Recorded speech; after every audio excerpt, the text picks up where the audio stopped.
Hi, and welcome to the Spooky Hours. My name's David Saunderson, and today we're talking to filmmaker Dan Brownlie. How are you, Dan? I'm all good. Beautiful day, feeling good. That's great. Now, the reason we're talking to you today is because you've recently released a film called UK Haunters, which is a documentary into the UK haunted attraction scene. I never even knew there were haunted attractions in Britain, other than maybe the London Dungeons and some other little things here around London. How did you find out about these amazing places? Well, funny enough, that is exactly why I did the documentary.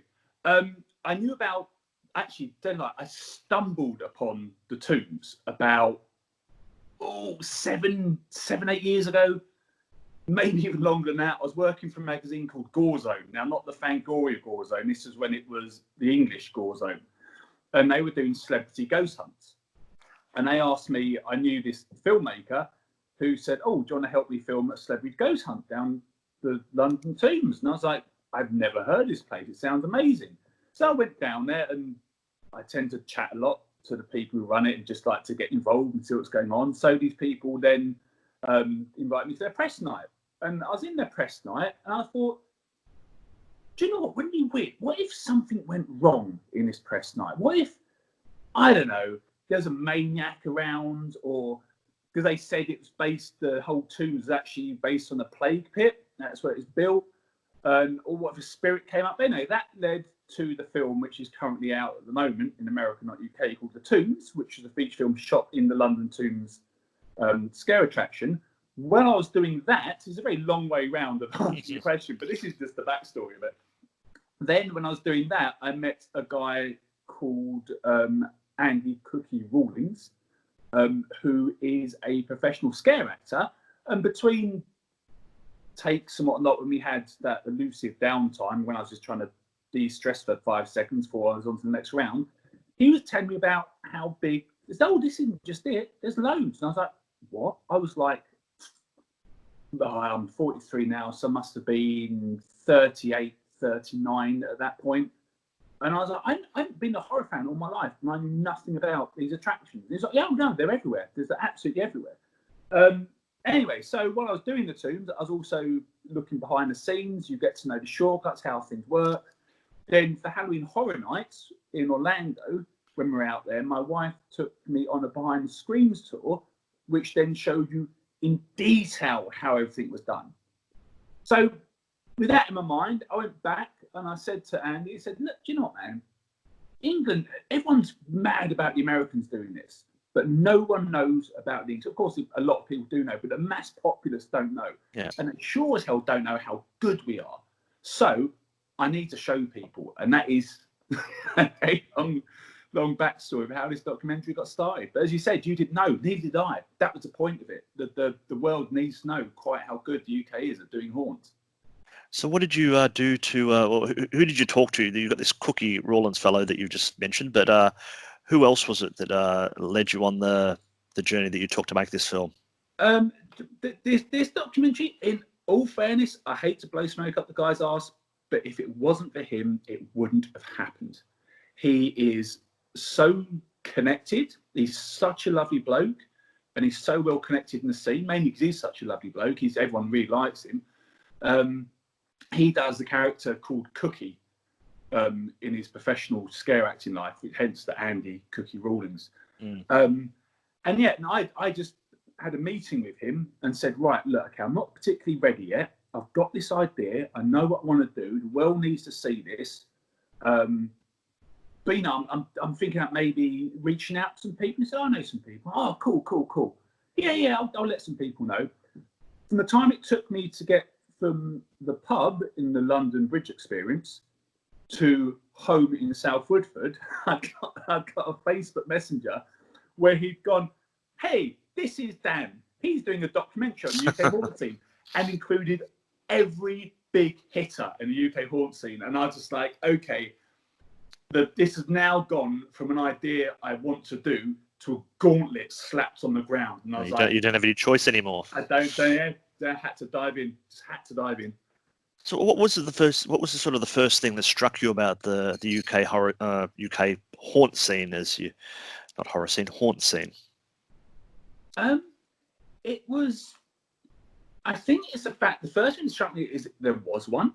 The second one is UK tends to be a lot more year round. What I did for the documentary is my gauntlet was I've got to get a year to cover the UK haunt scene. Whatever I get within that year, because you could go on for years and years and years, but I thought that year, I've got a year to do it. Whatever I discover in that year has to go in the documentary. And I was thinking, so I covered Broadwich Farm, who's predominantly, they're a farm, but they do a scare attraction just over the brief period of Halloween. So I thought, right, I'll follow them.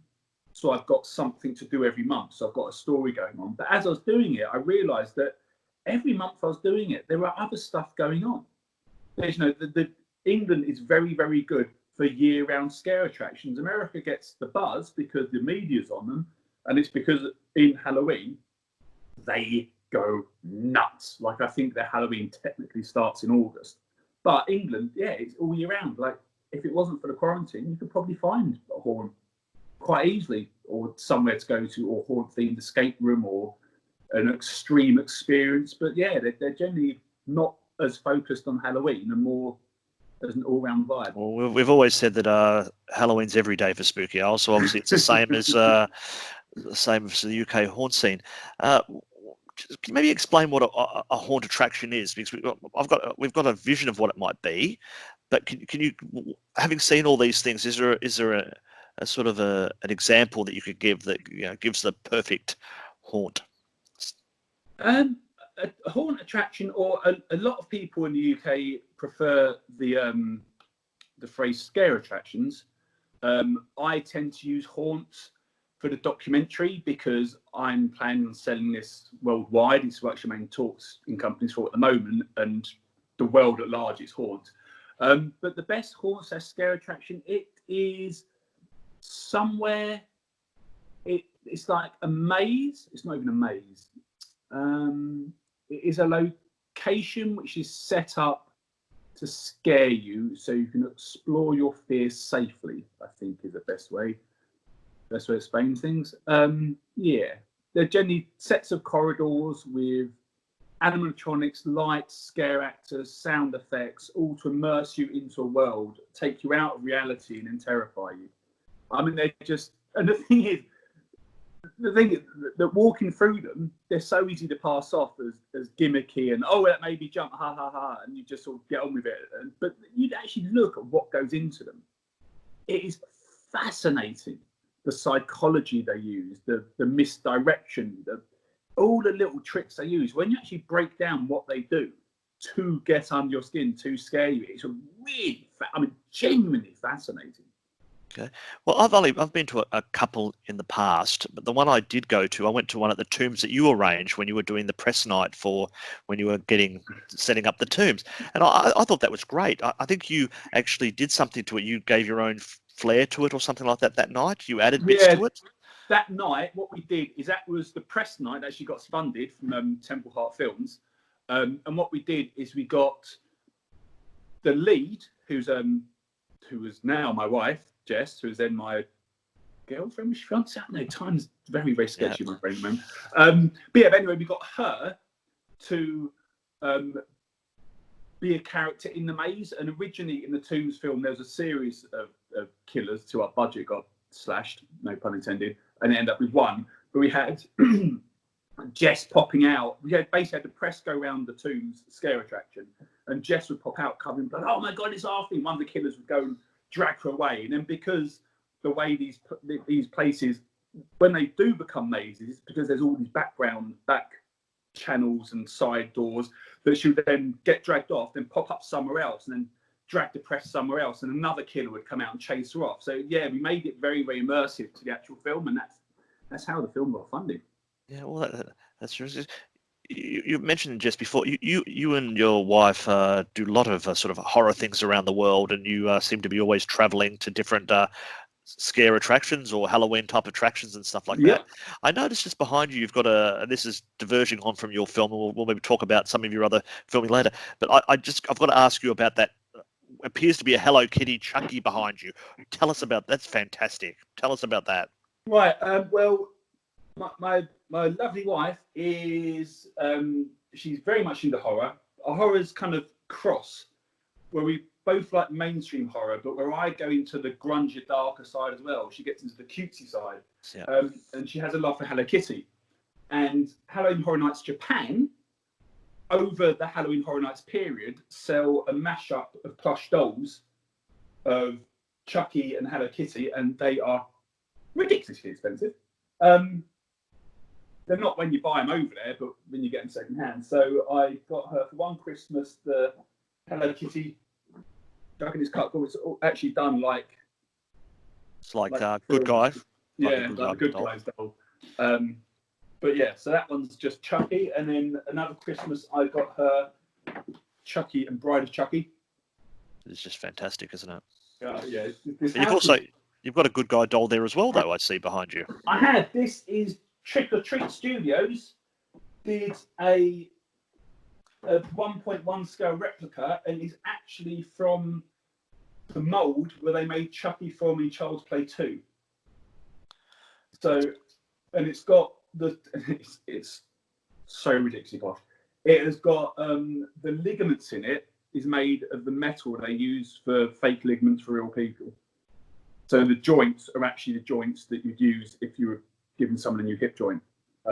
So you can actually and he's fully posable. I'm not taking him out the box because I'm super geek, and I love it just the way it is. But I've got so many of those different size Good Guys dolls, and I've always wanted a 1.1, not Chucky. I don't want the evil face. I just want a 1.1 Good Guy doll.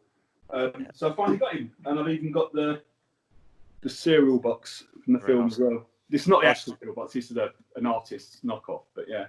Still lovely though. You love your toys, and I know you make some of them yourself, because I've actually got, I can see here, I've got fetus Stein that you made a few years ago, and I've got my copy here, which I think is very cute. I don't know if you can see that on the camera. That's a Dan Brownlie. That's a very lovely thing.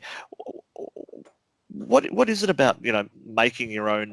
You're a filmmaker. You like making the dolls and everything like that. What drives you with this kind of thing? And the masks. This is one of my masks that's actually ended up in the Tombs. This was there's a film within the film, and this is the mask of the killer of the film. I think I'm just creative. It's like this lockdown's no problem for me, because I'll just create. Yeah. It's like I'm working on a sort of playground horror duck mask at the moment. And when that's done, I'll work on another mask. When that's done, I'll do something else. I'm currently working on a couple of other scripts at the moment as well. So I'm just creative. I like creating stuff, and I like horror, obviously. So it all kind of comes out a little bit dark.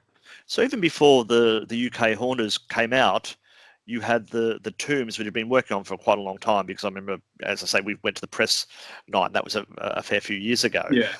What's happening with the Tombs, the film? You say it's being released in America at the moment, but not here. The Tombs is, well, the thing is that the trouble with the Tombs, and this is one of the reasons I did UK Haunters, is the Tombs was done by another company. Now, it was my idea and my basic premise and my drive. I say my drive, I've got to give my wife credit as well. It was our drive that got it to be made. But when the company does it, the company will take everything you've got and then go, right, this is ours now. And you're like, okay, so when are you doing this? When we want it. Or, I don't know, I don't work on that side of things. Maybe there's a lot more complex stuff behind the scenes. Yeah. But for instance, it's been out in America since December. Why not October is absolutely beyond me. But they released it in December, for some dumbass reason. It is now on Amazon Prime in the US, but it's not available in the UK.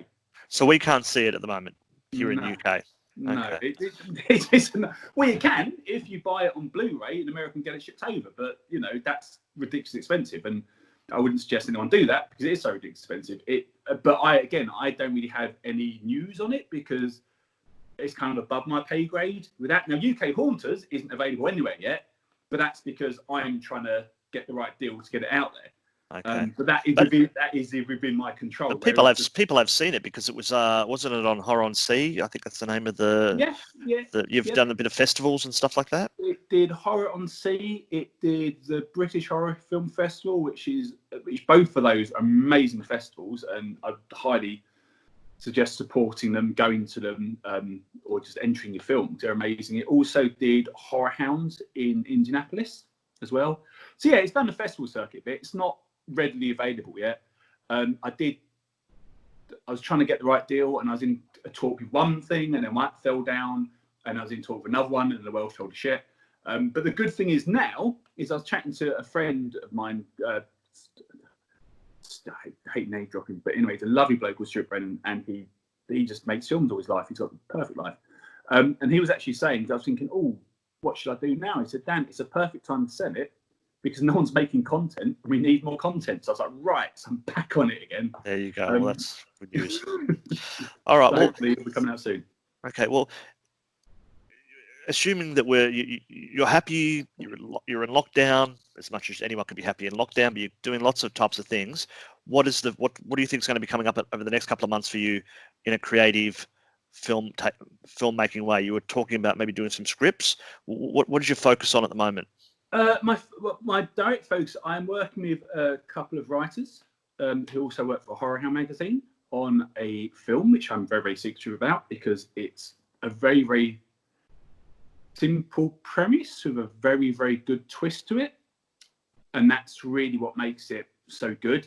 And we are currently working on that. We've got a producer involved. I'm not sure if I'm allowed to say his name at this stage, but we've got a producer who's basically like, get this script tightened up and let's do a business plan. So I'm doing that at the moment. I'm not sure I mentioned the writers. You're never quite sure who to name drop at these points. You're never sure. Doesn't matter. If they want to be like, we're not ready yet. We're not ready for the world to know our names and we're doing this yet. So, but the writers are absolutely fantastic. And when this film does come out, everyone will know their names because it's going to be absolutely bloody amazing. Oh, well, that's good. Well, I'm looking forward to seeing The Tombs. I've seen UK Haunters. It's an absolutely fantastic documentary, and I really, really enjoyed it when I did see it. And I would recommend anyone who can get their hands on it can see it at any of these festivals or any way you get your hands on films nowadays. Good luck with the next one. I hope one day you can tell us who's involved because I want to see it. And hopefully it won't take as long as The Tombs did. Yeah, that was a boy.